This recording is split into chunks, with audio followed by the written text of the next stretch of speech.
Boa noite, pessoal. Estamos iniciando mais uma transmissão ao vivo pela Tenda de Aruanda Novo Caminho. E hoje, em continuidade aos ensinos do livro Ceifa de Luz, de Chico e Emmanuel, é a lição número 13, Gleba do Mundo. Aí vamos esperando aqui o pessoal entrando. Boa noite, Adora.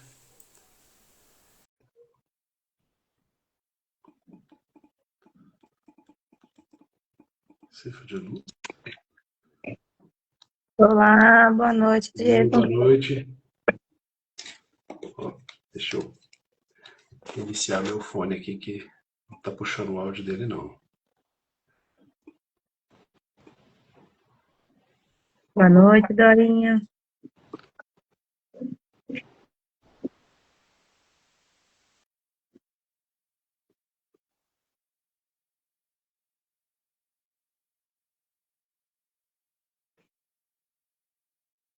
Não consigo te ouvir, Diego.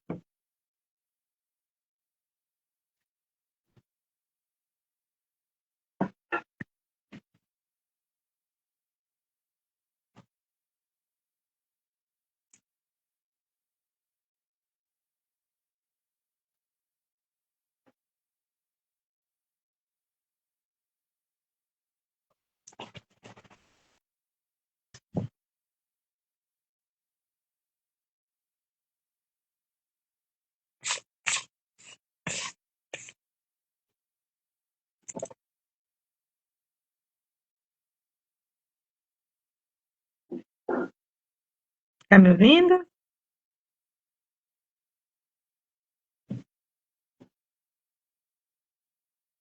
Não te ouço.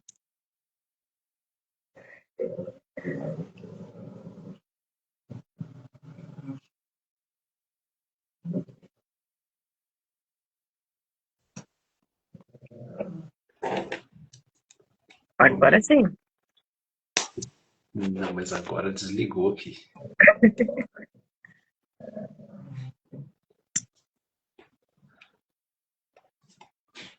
Ó.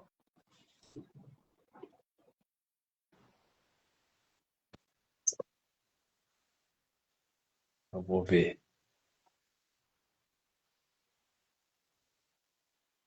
Escuta agora? Sim.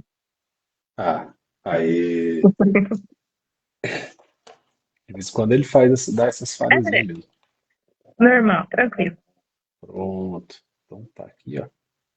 Deixa eu fixar o comentário, que é a lição de hoje. Muito bem. Vamos lá. A água, né? Primeiro de tudo. Só a água, né? Coloquem aí o copo, garrafa, coloque um pouquinho de água aí perto para que ela seja fluidificada nesses momentos curtos aí de nossa reflexão. Sim. Muito bem.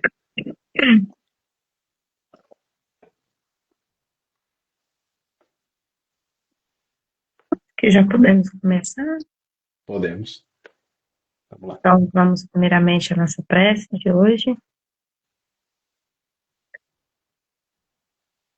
Vamos todos elevar os nossos pensamentos ao nosso Deus maior, para que nos traga proteção, que nos traga clareza de pensamentos para a semana, traga os ensinamentos necessários junto da lição de hoje e reflexão para podermos seguir o resto da semana, esse mês, um novo mês que se inicia hoje, para que possamos continuar os nossos estudos, as nossas buscas, nossas melhorias, assim seja. Pai nosso que estais nos céus, santificado seja o vosso nome, venha a nós o vosso reino, seja feita a vossa vontade, assim na terra quanto no céu. O pão nosso de cada dia nos dai hoje. Perdoai as nossas ofensas, assim como nós perdoamos a quem nos tenha ofendido, e não nos deixeis cair em tentação, mas nos livrai-nos de todo mal. Assim seja. Assim seja. Então, vamos lá para a leitura de hoje, né? A lição de hoje, número 13, né? Vamos. Na gleba do mundo. Mas o que foi semeado em boa terra é o que ouve a palavra e a compreende.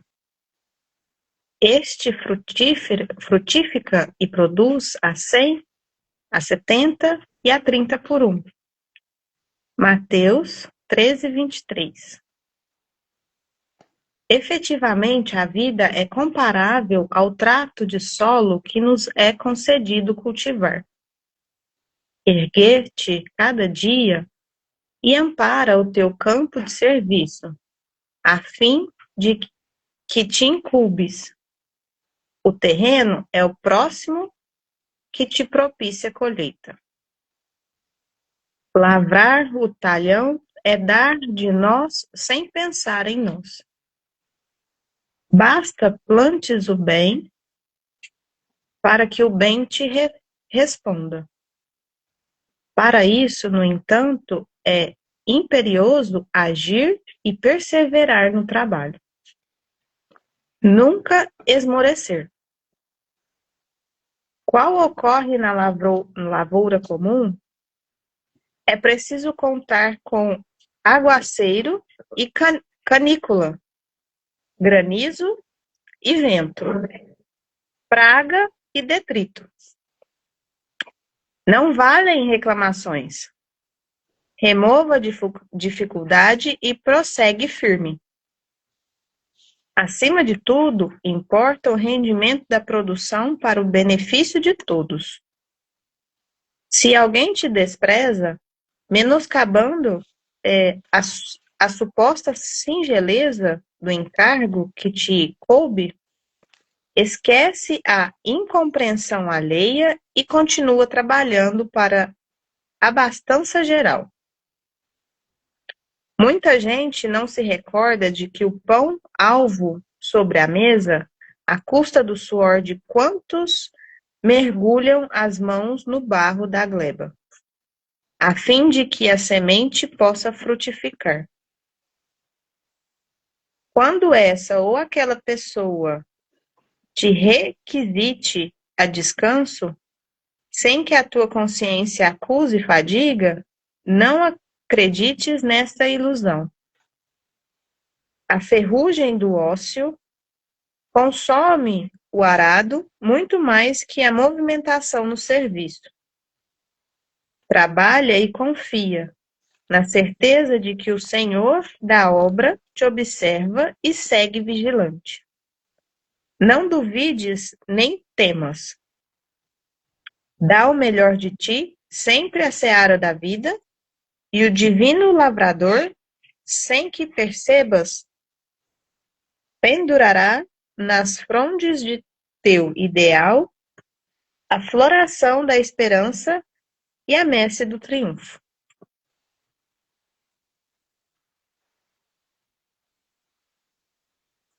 Muito bem.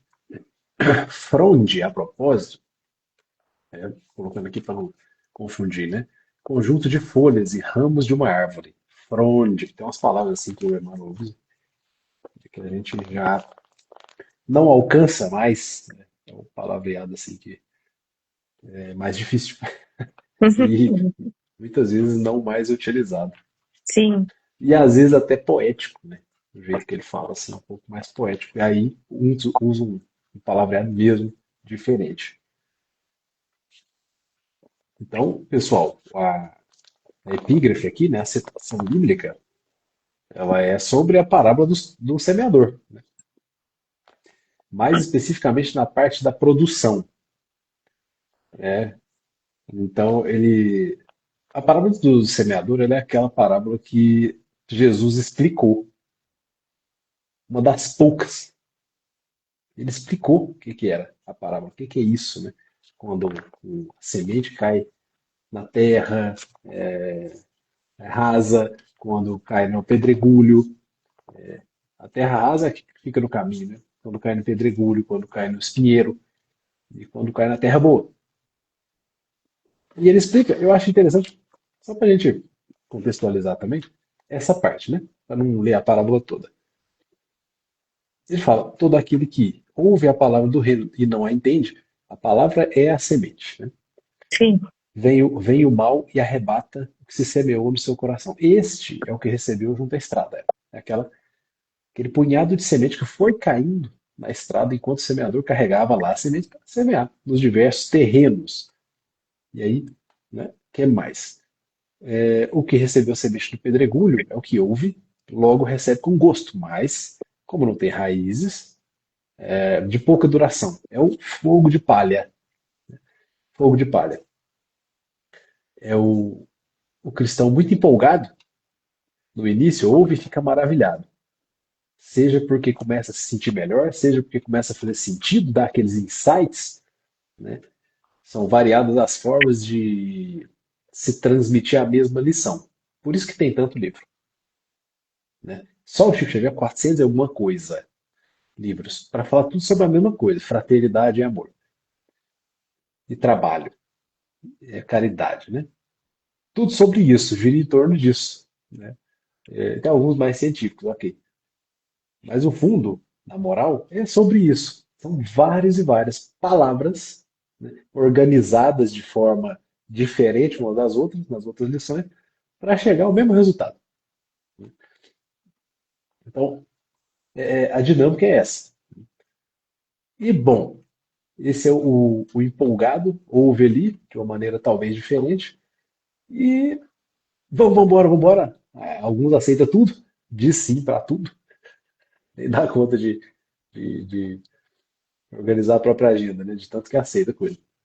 Mas passa um tempo, já começa a faltar, começa a não já rever, né? Pô, tem outra coisa para fazer ali, né?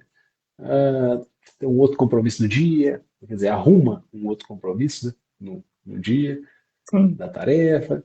E aí a lista de prioridade já vai, né, alterando. E o que era antes aquela, aquela labareda enorme do fogo de palha, faz igual a palha, apaga rapidinho, né? Esse é o que recebe a semente do pedregulho, comparável ao que recebe no pedregulho. Ou seja, é o próprio pedregulho, porque o terreno somos nós. Somos nós. É o que está falando aí na lição. Ó, a vida, ele fala que é a nossa vida, né? A vida é comparável ao trato do solo que nos é concedido cultivar. Então, a gente, aqui no caso, é até um pouco sentido até próprio, né? Ele fala é o trato que a gente faz, o trato que a gente dá para a terra. Uhum, E na parábola do semeador, o terreno somos nós mesmos, né? uhum, Tá. E aí fala assim: o que recebeu a semente entre os espinhos, ouve. Porém, os cuidados do mundo e o engano das riquezas sufocam a palavra. Essas outras coisas, né? Que aparecem em outras propostas, estão aparecendo, outras oportunidades. E também não dá tempo de se organizar, digamos assim, né? Não arruma tempo para pôr em prática a palavra. E só a oitiva, né? Só a ouvida, isso não resolve. uhum, A semente, ela serve para produzir alguma coisa. Você vai plantar, você espera que nasça alguma coisa, né? uhum, E é aquela história. Tô lembrando aqui do dirigente da reunião mediúnica lá de Divinópolis, né, do Marx. O Marx ele virava assim: essa laranja aí tem quantas sementes? Você consegue contar? Aí consegue, você parte a semente, a laranja ao meio, lá, extrai a semente, você conta. Não é uma tarefa impossível, não. Tá, e quantas laranjas uma semente vai gerar, né? Quantas? Tem como saber? Impossível. Não tem como saber. Esse é o mote aqui, o cerne da parábola, né? Do semeador. Vai cair em diferentes terras. E sim. mesmo na produtiva, que é o foco da nossa lição, ele vai render 100 para um, 60 por um e 30 por um. Isso mesmo. Esse é para quem entendeu a palavra. Olha como é que funciona. já sabendo a noção de proporcionalidade. Porque cada trabalhador tem um perfil, cada trabalhador, ainda que tenha entendido, ainda que esteja no seu posto de trabalho, ele entrega o que ele consegue, né? Não o que, assim, se espera de algo como se fosse miraculoso. Não Uhum, existe isso. Existe todo um trabalho de suporte da espiritualidade. Isso, sim, falando de um trabalhador encarnado, hein? Existe um suporte que vai ajudar ali, tudo bem, nas tarefas, ainda que sejam singelas. Mas não quer dizer que vai descer uma luz ali do céu, né, na pessoa, assim, iluminar, tal, né? E pomba, branca voando, e a partir dali virou anjo, né? Do nada, só porque começou um trabalho. Então não é assim. Então existe a proporção, sem a qual o mérito seria uma palavra jogada ao vento. Porque se, né, alguns fossem prestigiados aí, premiados com essa aptidão sobrenatural, do nada vem aí uma luz e tal, eu viro anjo, o que aconteceu, né, com e os outros? Por que não os outros? Por que eles também não recebem essa luz, né? Só eu. Ia ficar uma situação complicada. Então, isso anularia o mérito. E mais, né? Às vezes geraria até o desânimo de outros. Mas peraí, tô aqui ralando, e o outro chegou ontem, e aí pouco fez e já tá lá, já recebeu o prêmio, presente de ser o iluminado da vez. E eu aqui, né?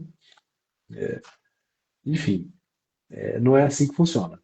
Tem toda uma proporção e é mérito. O sistema de crescimento, de amadurecimento espiritual, ele é mérito mesmo. Vai ter que ralar. Aqui na lição ele fala assim, ó,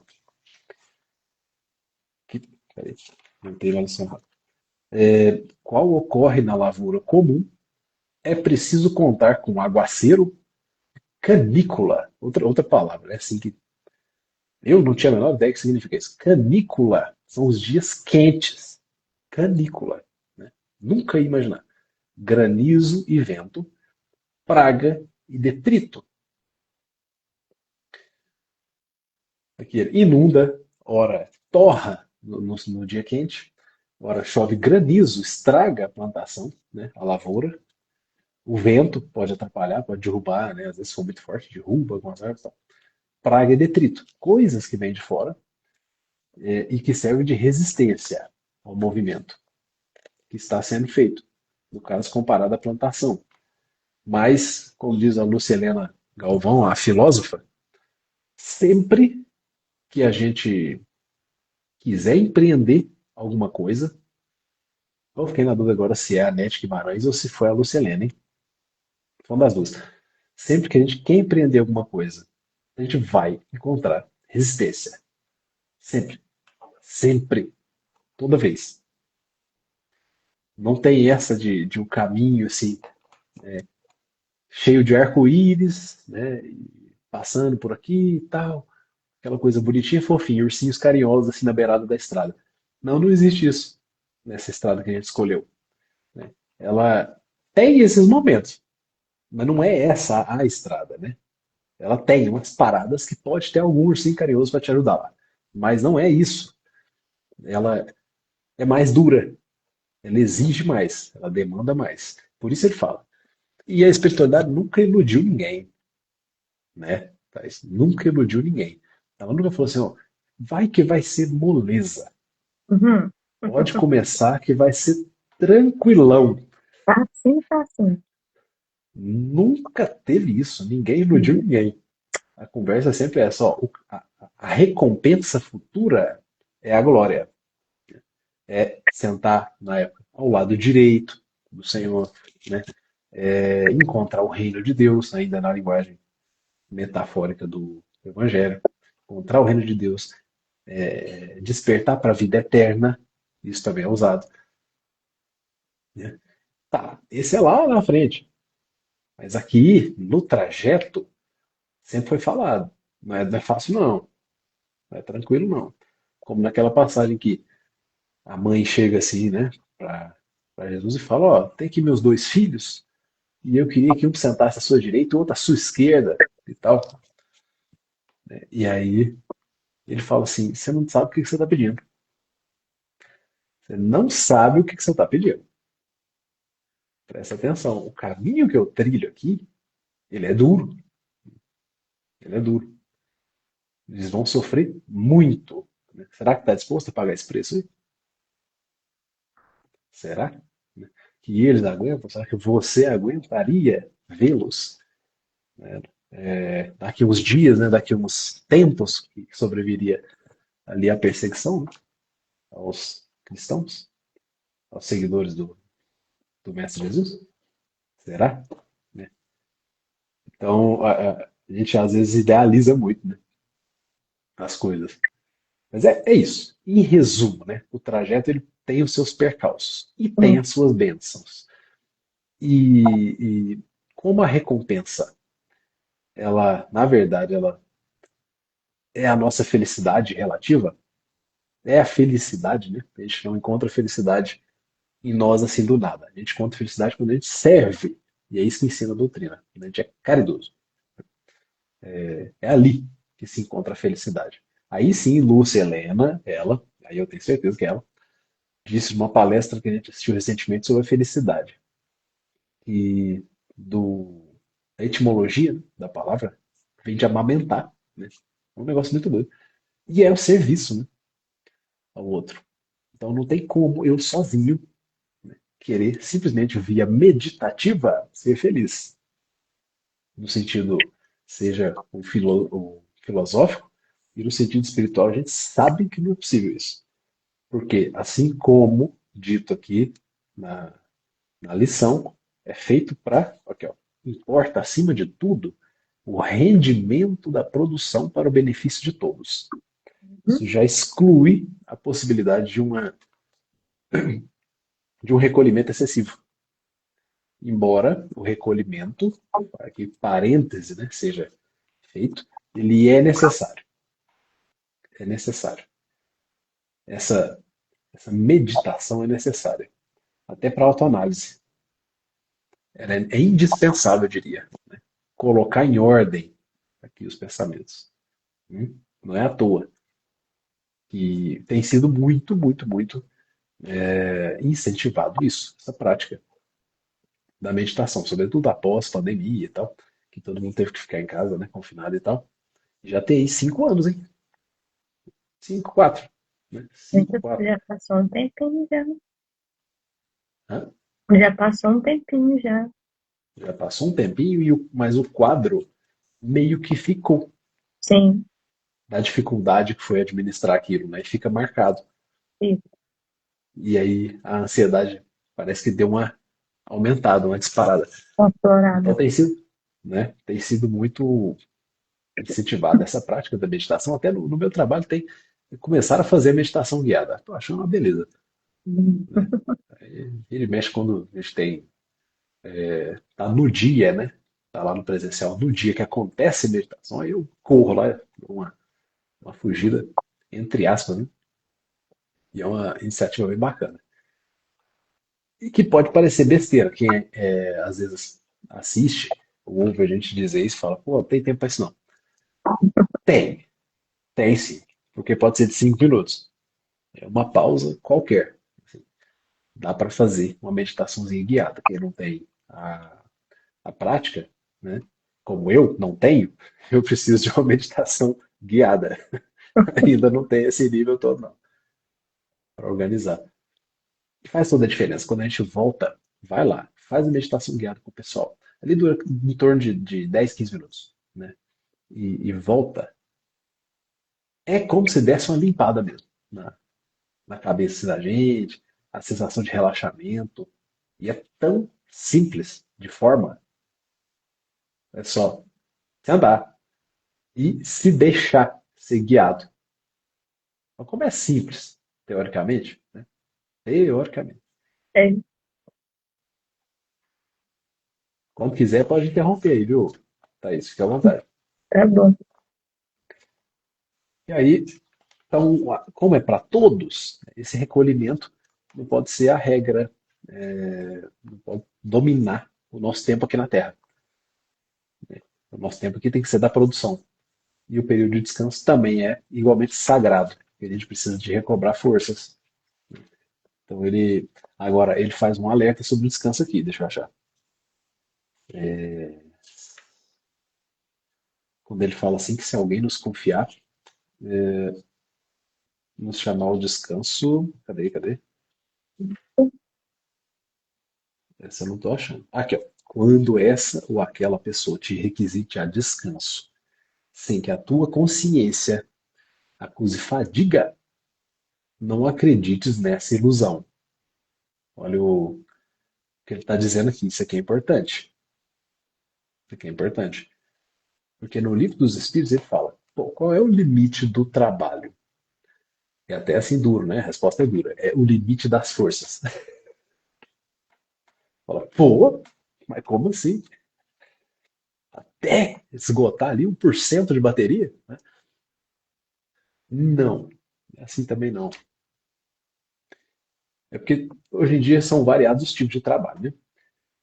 Tem esse que é da força física, mais da época, 1900, 1800 e tal, né? Século XIX. Não tinha computador, não tinha nada de. O serviço intelectual ele existia, claro, né? Alguns serviços que era assim desse tipo, mas boa parte não, boa parte ainda era força bruta mesmo. Então, ali é fácil de ver. O que às vezes falta é a noção do esgotamento aqui, ó. Né? E esse que a gente tem que ficar esperto agora. Mas, de todo modo, tenho disponibilidade, ainda tenho disposição, né? Estou tranquilo para poder trabalhar, seja fisicamente, seja intelectualmente, estou tranquilo, né? Consigo oferecer mais. A palavra do evangelho aqui, da lição é, então faça, então vá, né? Porque senão aí já é meio que um tempo perdido. E isso assim, a convite de outros. É como se alguém quisesse tirar, né? Ou fosse instrumento para nos tirar do serviço. E aí a gente tomar cuidado com os convites que a gente recebe, e principalmente não com os convites que a gente recebe, porque não tem controle, mas com os convites que a gente aceita, né? Quando a gente está comprometido numa tarefa. Isso é o mais importante. Sob pena de a gente dar uma desprezada na disciplina. E aí, nesse caso, a gente se tornar disciplinado, a gente perde umas posições no ranking de trabalhadores lá da espiritualidade e vai meio que desencaminhando a nós mesmos. É a brecha. É a brecha que a gente não pode deixar. É dosar, mas sempre com disciplina, com a prioridade. Que as coisas têm que ser. Né? Comprometeu? Então vai. Né? E as outras coisas, pô, talvez o mundo, né? Vamos pensar assim, que talvez o mundo não acabe se eu deixar de aceitar um convite, ou se eu chegar um pouquinho mais tarde, porque eu tenho uma tarefa, né, assim, tenho um pouquinho de tarefa. E as pessoas notam isso, né, essa seriedade, na verdade, quando qualquer um de nós que, né, pode já ter visto isso, ou pode ter sido inclusive um instrumento disso. Se comprometer tão firmemente, e por fim o pessoal já sabe, você vai chegar mais tarde, né? Já fala assim, já conta, apesar de contar com a sua presença, sabe que não vai abandonar o posto. Uhum, Essa é quando chegar nesse ponto aí, pode comemorar, porque o- já foi percebido já. Né? A seriedade já foi percebida. É uma pequena vitória a ser comemorada. uhum. Bacana, bacana demais. E tem uma coisa, eu estava assistindo uma palestra do Haroldo aqui, para variar, né? Quase não gosto, do Haroldo Dutra, sobre a parábola do semeador. E ele traz ali um exemplo, que é dos mensageiros, do André Luiz. Em determinado momento, uma trabalhadora que chama Ismália faz uma prece, está lá no capítulo 25 dos mensageiros. Vou só ver se eu consigo achar aqui. E ela faz uma prece assim que começa a chegar como que se fossem flocos de neve, assim, né? Nos dementados, é assim que está escrito, né? Os dementados, o pessoal estava lá, aqueles espíritos na condição de inconsciência ou de imobilidade, na verdade, mas a consciência estava, né, remoendo coisas. E eles imóveis.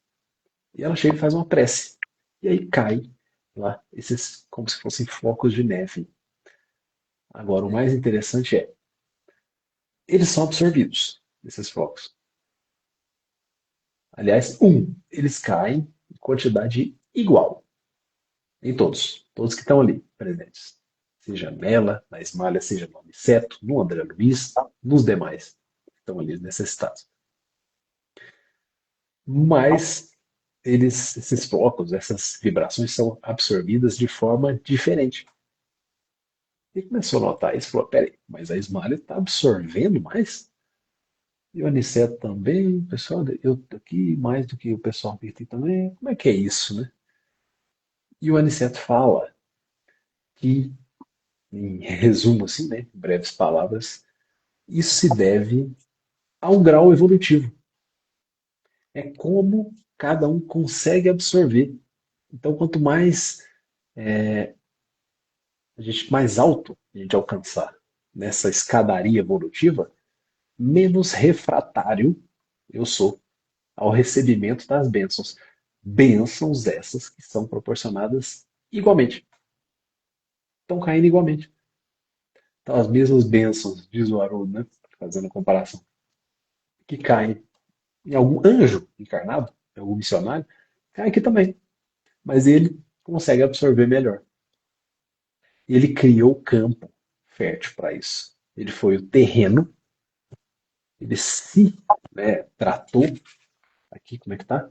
O solo dele, ele tratou o próprio solo, né, para receber mais sementes, digamos assim, né? Conseguir produzir mais. E existe uma proporcionalidade na recepção e no que sai ainda. Essas vibrações chegam e é emitida uma luz ali no momento. Cada um também emite um jeito.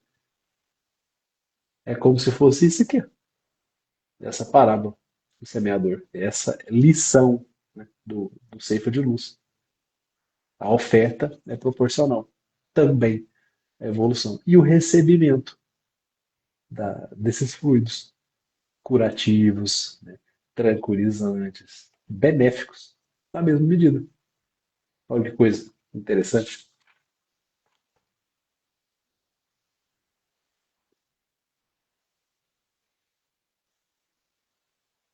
Bem, acrescentar alguma coisa, Thaís? Não, tá tranquilo. Tudo bem, tranquilo. Outra coisa importante que ele fala na lição aqui é que a ferrugem do ósseo consome o arado muito mais que a movimentação no serviço, né? Isso é verificável tranquilamente. Pensa aí numa moto, carro, uma bicicleta parada. Deixa ela encostada lá um ano para ver como é que vai estar. Pensa no carro sendo usado diariamente e pensa nele parado um ano. Qual estraga mais? Em condições normais, né? Sem acidente, sem nada. Qual vai precisar de mais reparos? É o que fica um ano parado, né? É o que fica parado. Vai ressecando borracha, vai ressecando tudo. Por fim, vai ter que trocar tudo. Pneu também, murcha, rasga. Começa a ficar ruim. A suspensão vai ficando ruim mesmo o negócio. Né? O combustível cola lá dentro do tanque, vira aquela meleca, né, de gasolina. Fica complicado deixar só parado.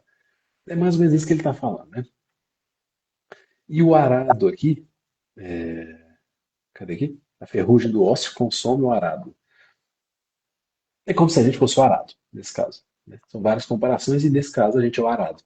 A gente está deixando de trabalhar, de exercitar, então a gente enferruja, meio que enferruja. E não vai conseguir desempenhar com a qualidade que a gente deseja. Lá no Centro Espírita André Luiz, aqui, o seu Luiz, que é o dirigente, ele fala, ó, sobre a assiduidade. Quando a gente fica muito tempo, assim, vai faltando e tudo mais, é como se fosse uma academia. Né? Você está acostumado lá com o exercício, já pega os pesos. Agora, quando você vai faltando muito, você tem que começar na esteira de novo. Vai lá para aquecer os motores, né, para aquecer o corpo direitinho, para poder depois treinar. E aí, finaliza, né, dizendo aqui, é sempre aquela mensagem para a gente trabalhar e confiar. Confiar. A gente nunca está abandonado. Isso é legal de sempre a gente lembrar. Que também não é raro a gente falar, pô, mas pô, eu não queria que fosse desse jeito, por que que tá dando errado? Confiar. Pô, tá fazendo a sua parte, né? A gente está fazendo a nossa parte. O resto não é com a gente. Não está mesmo definitivo no nosso controle, assim como o destino planetário não está. Nossa, esse mundo tá uma loucura. Onde a gente vai parar? Vai parar onde Deus quiser. Vai parar onde Jesus quiser, que é o governador. E ele sabe muito bem, né, que onde vai parar. E assim, não é por nada não, mas nos parece que ele é mais qualificado do que a gente para decidir essas questões aí. Nossa senhora. Então vamos trabalhar isso, né? Vamos começar a trabalhar isso. Falo por mim também, de, de- dessa questão do controle, né? Não tenta controlar. Não tentar controlar. Deixa, faz o seu e deixa. Não é o universo. Não vou colocar em abstrato. Deixa Jesus e os emissários e aqueles que te acompanham, te inspiram, te ajudarem. Né? Eu, dificilmente eu uso essa expressão universo. Eu gosto de um negócio mais concreto. Até porque o universo é criado, né? Não é o criador. Então, eu prefiro nomear. Deixa que Jesus está aí, está olhando. Ele e a galera toda que segue. Mas aí a gente tem que se fazer bons receptores dessas energias, tal como a gente viu na questão dos mensageiros, sobre a prece, né? Sobre a recepção ali e a absorção dos fluidos. Finalizando, dá o melhor de ti mesmo, a seara da vida, e o divino lavrador, sem que percebas, pendurará nas frondes, a árvore lá, né, nas folhas, o teu ideal, a floração da esperança e a messe do triunfo. Pronto. Então, não há abandono de jeito nenhum. Né? Tudo que a gente tiver que suportar, ele está olhando. Não precisa propagandear. Quem tem que saber, sabe. Quem tem que saber, sempre sabe. Muito bem. E aí, a gente serve a cada um conforme os nossos dons, os nossos limites, né? As nossas conquistas anteriores, frutificando na proporção que nos cabe. Sobre isso, servir conforme o dom que a gente recebeu, isso é tema de outra conversa, que é a próxima lição. Então, não percam os próximos episódios. Isso vai ser falado no capítulo 14, né? Mesmo local, mesma hora, e a gente tem a oportunidade de estar juntos, né? Para continuar reafirmando essas lições e internalizando para poder frutificar, conforme nos foi sugerido aqui. É isso? Então, agradeço a presença, agradeço pela paciência, agradeço a Thaís aqui, né? Nossa parceira de hoje. E um abraço, desejo boa noite a todos, fiquem todos com Deus. Boa noite. Obrigada, abraço para todos. Obrigada, Diego. Valeu, Até a agradeço. próxima. Até mais.